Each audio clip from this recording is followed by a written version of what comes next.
Chapter 34. The Emperor summons the Synod to himself by letter in order that the charges against Athanasius might be carefully examined before him. Victor Constantine Maximus Augustus to the bishops convened at Tyre. I am indeed ignorant of the decisions which have been made by your council with so much turbulence and storm, but the truth seems to have been perverted by some tumultuous and disorderly proceedings, because, that is to say, in your mutual love of contention, which you seem desirous of perpetrating, you disregard the consideration of those things which are acceptable to God. It will, however, I trust, be the work of divine providence to dissipate the mischief resulting from this jealous rivalry,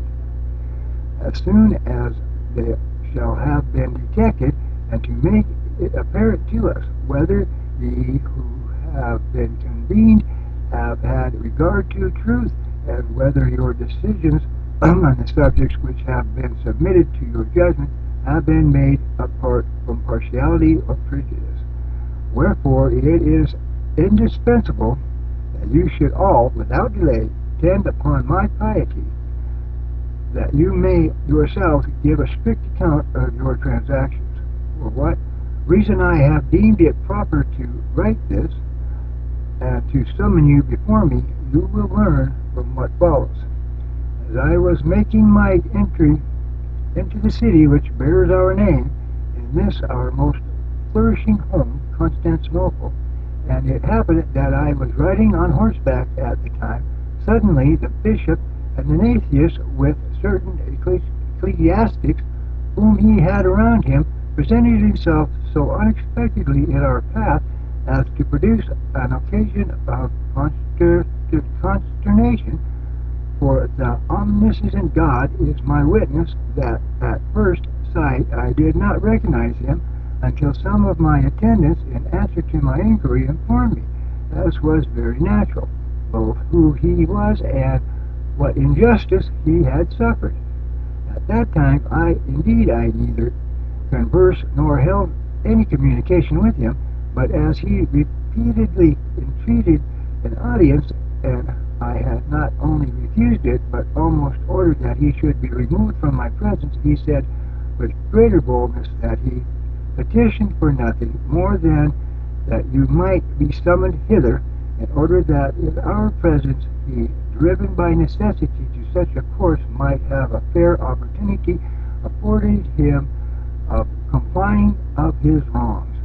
Wherefore, as this seems reasonable and consistent with the equity of my government, I willingly gave instructions that these things should be written to you. My command, therefore, is that all, as many as composed the synod convened at Tyre, should forthwith hasten to the court of our clemency, in order that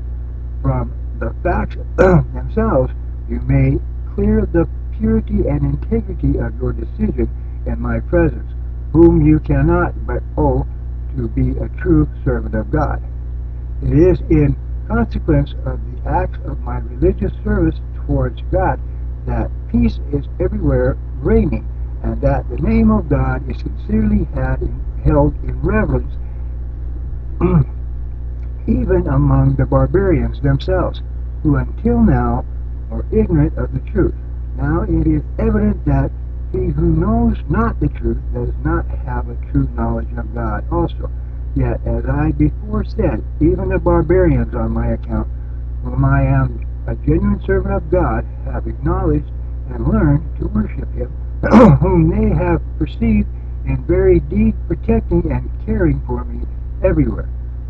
so that from dread of us chiefly they have been thus brought to the knowledge of the true God, whom they now worship. Nevertheless, we who pretend to have a religious veneration for, I will not say who guard, the holy mysteries of this church, we, I say, do nothing but what tends to discord and animosity, and to speak plainly, to the destruction of human race. But hasten, as I have already said, all of you to us as speedily as possible, and be assured that I shall endeavor with all my power to cause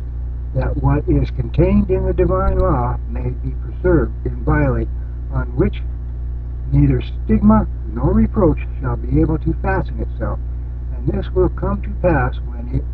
enemies, who under cover of the sacred profession introduce numerous and diversified blasphemies, are dispersed, broken to pieces, and altogether annihilated.